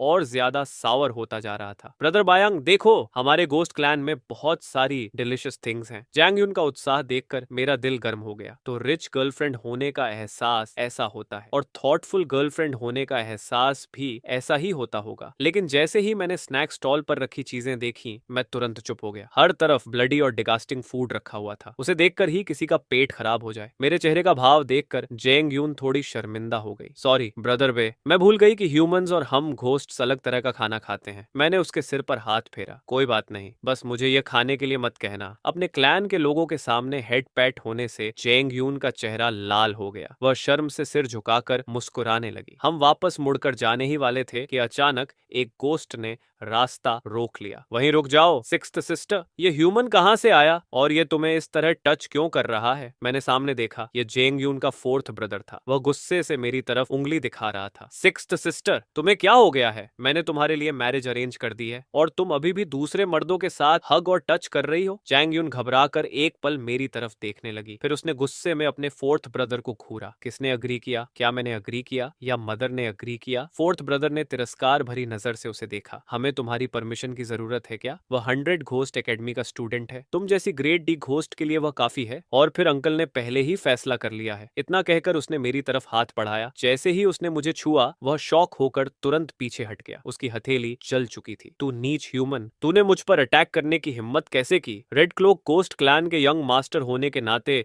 उसने कभी ऐसी बेइज्जती नहीं झेली थी। अब एक ह्यूमन ने उसे घायल कर दिया था। गुस्से से पागल होकर उसने अपना हाथ उठाया और मेरे सिर को उड़ाने के लिए हमला कर दिया। उसी समय लोली घोस्ट जनरल और बर्दाश्त नहीं कर सकी। मेरे मास्टर को छूने की हिम्मत किसने की? वह बिजली की तरह उछली और उसके घुटने पर एक किक मारी। फोर्थ ब्रदर हवा में उड़ गया और उसी पल लोली की ओरा फूट पड़ी। जैसे ही लोली गोस्ट जनरल की ओरा बाहर निकली, कई गोस्ट जनरल्स तुरंत वहां आ पहुंचे। मैंने सबके सामने जेंग यून को अपनी बाहों में खींच लिया और उनकी तरफ देखते हुए कहा, मेरी घोस्ट को छीनना चाहते हो? बस इतनी ही औकात है तुम्हारी? उनमें से एक गोस्ट जनरल ने मुझे नापसंदगी भरी नजरों से देखा। तुम हो कौन? लोली तुरंत मेरे सामने खड़ी हो गई। मैं मिस्टर बायंग की बॉडीगार्ड हूँ। मैं मुस्कुराया। और मैं कौन हूँ? इतना भी समझ नहीं आया? मैं तुम्हारे क्लैन का सन इन लॉ हूँ। ये सुनते ही जेंग यून ने धीरे से मेरी स्लीव खींची। ब्रोदर बे, ये मेरे अंकल हैं। मेरी नजर तुरंत ठंडी हो गई। तो ये वही बूढ़ा हरामी था जिसने जेंग यून की मैरिज अरेंज की थी। मैं अच्छी तरह जानता था कि जेंग यून का मतलब था रेड क्लोक घोस्ट क्लैन और रेड क्लॉक घोस्ट क्लैन का मतलब था एंडलेस रिसोर्सेज। यानी यह आदमी मेरी इनकम काटने की कोशिश कर रहा था। किसी की इनकम काटना उसके माता पिता को मारने जैसा होता है। उसे अपना फाइनेंशियल एनिमी मानते हुए मैंने लोली से कहा, इसे मेरे लिए पीटो। लोली की आंखें तुरंत चमक उठी। यह पहला काम था जो ब्रदर बायांग ने उसे सौंपा था। उसे यह काम परफेक्ट तरीके से करना ही था। जैंग यून के अंकल ने लोली की कमर पर लटकता ऑक्शनियर मास्क देखा और तुरंत शॉक में जम गया। रुको रुको, लेकिन उसे जवाब में सिर्फ लोली का पंच मिला। धड़ाम! एक ही पंच में अंकल दूर जा गिरा। वह बेहद दुखी महसूस कर रहा था, लेकिन वापस लड़ने की हिम्मत नहीं कर पा रहा था। ऑक्शनियर्स वियर्डो हेवनली डैओ के अधीन होते थे। ऐसी ताकतवर घोस्ट आखिर एक ह्यूमन की बॉडीगार्ड कैसे बन गई? मैंने ठंडी हंसी हंसी। ये पंच श्याओ युन के लिए था, वह तुम्हारा टूल नहीं है। इस घटना के बाद मेरा घूमने का सारा मूड खराब हो गया। शाम होते ही जेंग युन ने हमारे रहने की व्यवस्था कर दी, लेकिन जैसे ही रूम का मामला आया, लोली जोर से बोली, मैं पर्सनल बॉडीगार्ड हूँ। फिर उसने मेरे पैर को पकड़ लिया और जिद करने लगी कि वह उसी रूम में रहेगी। ये देखकर जेंग यून बेहद गुस्सा हो गई। 100 घोस्ट एकेडमी एग्जाम में अब सिर्फ 3 दिन बचे थे। वह लेवल अप करने के लिए और ज्यादा डुअल कल्चरेशन करना चाहती थी, लेकिन तभी लोली ने एक बॉम्ब शेल गिरा दिया। तुम लोग अपना काम करो, मैं नहीं देखूंगी। रूम में लौटने के बाद मैंने रेड क्लोक सीक्रेट स्क्रोल का अध्ययन शुरू कर दिया। जल्द ही मुझे पता चला कि इसमें गोस्ट रिफाइनिंग और प्योर यांग बॉडी कल्टीवेशन की टेक्निक दर्ज थी। मैंने तुरंत टेक्निक सर्कुलेट करना शुरू कर दिया। अचानक लिविंग रूम से जोरदार एक्सप्लोजन की आवाज आई। धड़ाम! लोली चौंक गई और दौड़कर अंदर आई। वह कुछ पूछ पाती उससे पहले ही मैंने कैजुअल तरीके से प्योर यांग एनर्जी कंडेंस की और उसकी तरफ भेज दी। जैसे ही प्योर यांग एनर्जी उसके शरीर में दाखिल हुई, वह हाँफ उठी। मिस्टर बायंग, मैंने कहा, कुछ मत बोलो, बस देखो कि यह यांग एनर्जी तुम्हारी मदद करती है या नहीं। लोली ने तुरंत सिर हिलाया। बहुत मदद करती है। ये तो मुझे सिटी लॉर्ड लेवल तक ब्रेक थ्रू करने में भी मदद कर सकती है। उसकी बात सुनकर मैं काफी संतुष्ट हुआ। अब मेरी यांग एनर्जी इतनी वैल्यूएबल हो चुकी थी कि गोस्ट जनरल्स तक उसके लिए लालायित थे। मैंने लोली के उत्साहित चेहरे को देखा। क्या तुम सिटी लॉर्ड लेवल तक ब्रेक थ्रू करना चाहती हो? लोली ने जोर जोर से सिर हिलाया। बिल्कुल चाहती हूँ, मैं मुस्कुराया। तो फिर अब से मेरा फॉलो करो। लोली कुछ पल तक ब्लैंक एक्सप्रेशन के साथ मुझे देखती रही, फिर सिर टेढ़ा करके बोली, क्या मैं अभी आपका प्रोटेक्शन नहीं कर रही? मैंने सिर हिलाया। मेरा मतलब साइड चेंज करने से है। तुम अभी भी ऑक्शन हाउस की घोस्ट हो। ये सुनकर लोली गहरी सोच में पड़ गई। कुछ देर बाद उसने सिर उठाया। मैं आपके साथ रहना चाहती हूँ। ये कहते कहते उसका चेहरा हल्का लाल हो गया। फिर वह शर्माते हुए बोली, माय लॉर्ड, क्या हम अब शुरू कर सकते हैं? मैं पूरी तरह कंफ्यूज्ड हो गया। मैं तो सिर्फ उसे सिटी लॉर्ड लेवल तक पहुंचाने की बात कर रहा था। फिर वह इतनी शर्म क्यों कर रही थी? हालांकि मुझे कुछ समझ नहीं आया, फिर भी मैंने सिर हिलाया। ठीक है। मैंने हाथ उठाया और यांग एनर्जी उसके शरीर में ट्रांसफर करने की कोशिश की, लेकिन अगले ही पल वह अचानक मुझ पर झपट पड़ी। उसने मेरे होंठ ढक लिए और लालच से यांग एनर्जी अब्सॉर्ब करने लगी। मेरी आंखें तुरंत फैल गईं। मुझे फिर से फोर्सफुली किस कर लिया गया था। मेरे दिमाग में तुरंत एक शक आया। क्या इसने चुपके से जेंग यून और मुझे कल्टीवेट करते हुए देख लिया था? और क्या इसे लगा कि यांग एनर्जी अब्सॉर्ब करने का यही रिचुअल होता है? मैंने जल्दी से उसे खुद से दूर धक्का दिया। तुम पागल हो क्या? मिनिमम 3 साल की जेल, मैक्सिमम डेथ पेनल्टी। 2 दिन बाद लोली सफलतापूर्वक एडवांस कर चुकी थी और ठीक उसी समय 100 घोस्ट एकेडमी ऑक्शन शुरू होने वाली थी। मैं और लोली एकेडमी गेट पर पहुंचे ही थे कि एक सिक्योरिटी गार्ड ने हमें अजीब नजरों से रोक लिया। वह मुझे ऊपर से नीचे तक घूरते हुए बोला, तुम कौन हो? मैंने शांत स्वर में कहा, हम ऑक्शन के लिए आए हैं। मैं इनविटेशन लेटर दिखाने ही वाला था कि उसने उसे देखने की भी जरूरत नहीं समझी। धड़ाम! उसने गेट जोर से बंद कर दिया। फिर वॉकी टॉकी उठाकर बोला, कैप्टन, मुझे यहाँ एक ह्यूमन मिला है, उसे बाहर निकालने की परमिशन रिक्वेस्ट करता हूँ। इतना कहने के बाद सिक्योरिटी गार्ड ने एक स्टन गन निकाली और खतरनाक मुस्कान दी। पूरी जिंदगी सिक्योरिटी गार्ड रहा हूँ और यह पहली बार है जब मैंने किसी ह्यूमन को देखा है। सुना है ह्यूमंस की यांग एनर्जी बहुत स्वादिष्ट होती है, क्यों ना थोड़ा टेस्ट करूं? उसके शरीर से भयानक ऑरा निकलने लगी। वह वास्तव में एक गोस्ट जनरल था। मैं खुद को रोक नहीं पाया और आह भरते हुए बोला, 100 घोस्ट एकेडमी सच में बहुत अमीर है। यहाँ गेट कीपर भी घोस्ट जनरल हैं। मेरी बात सुनकर वह और ज्यादा चिढ़ गया। एक नीच चींटी मेरी तरफ देखकर मजाक करने की हिम्मत कर रही है? मैं अभी तुम्हारा सिर उड़ा दूंगा। वह गरजते हुए स्टन गन घुमाकर मेरी तरफ दौड़ा, लेकिन लोली ने केवल एक हाथ उठाया। धड़ाम! एक ही पाम स्ट्राइक में सिक्योरिटी गार्ड दूर जा गिरा। ओल्ड वॉन्ग का चेहरा शौक से भर गया। जब उसने लोली की ताकत देखी तो तुरंत भागकर कैंपस के अंदर घुसने की कोशिश की। दशकों से उसने एक सिक्योरिटी कोड याद रखा था। मैं सिक्योरिटी गार्ड हूँ, दिन में 3 बार खाना खाता हूँ, सिर्फ ड्यूटी पूरी होने का इंतजार करता हूँ। डेंजर का मुझसे कोई संबंध नहीं। उसे इतनी बुरी तरह डरता देखकर मेरा उससे बहस करने का मन भी नहीं हुआ। मैंने बस हाथ हिलाया। लोली, खत्म कर दो। लोली की घोस्ट एनर्जी एक विशाल घोस्ट पाम में बदल गई। वह आसमान से गिरते पहाड़ की तरह ओल्ड वांग की तरफ आ रही थी। ओल्ड वांग डर के मारे कांपने लगा। उसी समय उसकी कमर पर लटका वॉकी टॉकी अचानक बज उठा। उसमें सिक्योरिटी कैप्टन की आवाज आई, ओल्ड वांग, उन्हें तुरंत अंदर आने दो। वे प्रिंसिपल द्वारा इनवाइट किए गए डिस्टिंग्विश्ड गेस्ट्स हैं। जरा भी ऑफेंड मत करना। ओल्ड वांग की आंखों में आंसू आ गए। तुम बहुत देर से बोले, हरामियों। वह तेजी से गिरती घोस्ट पाम को देखता हुआ मन ही मन बुदबुदाया, गुड बाय मॉम, आज रात मेरे लिए डिनर मत बचाना। अगले ही पल धड़ाम, काला धुआं हर तरफ फैल गया। जब ब्लैक मिस्ट छौंटी तो ओल्ड वॉन्ग एक मीट पैटी में बदल चुका था। उसी समय दूर से जल्दी जल्दी आते कदमों की आवाज सुनाई दी। प्रिंसिपल और सिक्योरिटी कैप्टन तेजी से हमारी तरफ दौड़ते हुए आए। प्रिंसिपल ने इधर उधर देखा। ओल्ड वॉन्ग कहाँ है? उसे बाहर आने को कहो। फिर वह मेरी तरफ मुस्कुराया। मिस्टर बायांग, उसके लिए मैं आपसे माफी मांगता हूँ। लेकिन उसी समय वह गुस्से से ओल्ड वैंग को ढूंढ भी रहा था। मैंने चुपचाप अपनी उंगली नीचे की तरफ कर दी। आप इस समय ओल्ड वांग पर ही खड़े हैं। प्रिंसिपल नीचे देखने लगा। कुछ सेकंड तक वह चुप रहा, फिर उसके चेहरे पर अजीब एक्सप्रेशन आ गया। सिक्योरिटी कैप्टन तो लगभग रो ही पड़ा पड़ा। ओल्ड वोंग, तुम कितनी दुखद मौत मरे, उसका अच्छा दोस्त उसकी आंखों के सामने मर गया था और वह खुद उस पर पैर रखे खड़ा था। लेकिन प्रिंसिपल ने इस मामले को आगे बढ़ाने का कोई इरादा नहीं दिखाया। स्पष्ट था कि मेरी वैल्यू एक सिक्योरिटी गार्ड से कहीं ज्यादा थी। प्रिंसिपल मुस्कुराया। ऑक्शन जल्दी शुरू होने वाली है। मिस्टर बायंग, आप आज के फिनाले गेस्ट हैं। हमने आपके लिए एक प्राइवेट बॉक्स तैयार किया है, आप वहां आराम कर सकते हैं। जब प्राइवेट बॉक्स का डोर खोला गया, मैं वहीं जम गया। अंदर 4 सक्सुबी मौजूद थी। उनके शरीर पर सिर्फ पतली गाज जैसी लेयर थी। उन्हें एक नजर देखना भी किसी की आत्मा हिला देने के लिए काफी था। सौभाग्य से मेरा प्योर यांग बॉडी सुक्कुबी के चार्म का रेजिस्टेंस रखता था। प्रिंसिपल ने मुझे आश्चर्य से देखा। घोस्ट वर्ल्ड में भी बहुत कम लोग सक्यूबाई का सामना कर पाते थे। 4 सक्यूबाई एक साथ, ये तो और भी कठिन था। मिस्टर बायंग, गलत मत समझिए, सक्यूबाई एक एंटरटेनमेंट रेस है, उनका चार्म नुकसान नहीं पहुंचाता। ये कहकर प्रिंसिपल चला गया और ऑक्शन आधिकारिक रूप से शुरू हो गई। लेकिन रूम में मौजूद 4 सक्यूबाई की वजह से मेरा ध्यान ऑक्शन पर बिल्कुल नहीं था। चारों सक्यूबाई मेरे चारों तरफ आ गई। उनमें से एक मुस्कुराकर बोली, मिस्टर बायंग,